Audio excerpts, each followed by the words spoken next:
সকাল থেকে শুরু হয়েছে বৃষ্টি। মেঘে ঢেকেছে পাহাড়ও। হাওয়াও ঠান্ডা। কিন্তু জানেন, এই মেঘের আড়ালে লুকিয়ে আছে একটি কারণ। উত্তরবঙ্গে শুরু হয়েছে একটানা বৃষ্টি। ঘূর্ণিঝড় মন্থার প্রভাবে উত্তরবঙ্গে তৈরি হয়েছে নিম্নচাপ। আর তার ফলে অনুমান করা হচ্ছে বিপদ বাড়ছে পাহাড় থেকে সমতলে। শুক্রবার ভোর থেকেই শুরু হয়েছে প্রবল বর্ষণ। দার্জিলিং, কালিম্পং, জলপাইগুড়ি আর আলিপুরদুয়ারে জারি হয়েছে লাল সতর্কতা।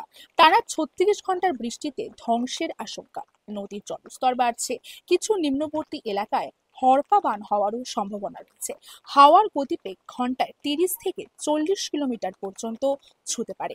ইতিমধ্যেই পাহাড়ের জিটিএ বিভাগের পক্ষ থেকে বিভিন্ন অ্যাডভেঞ্চারমূলক কার্যকলাপ, যেমন প্যারাগ্লাইডিং, ক্যাম্পিং, বিভিন্ন পার্কগুলি বন্ধ করে দেওয়া হয়েছে।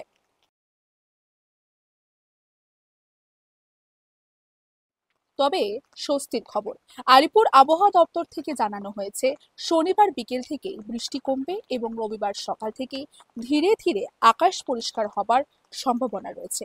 তবে আবহাওয়া যেমনই থাকুক, নিরাপদে থাকুন সবাই।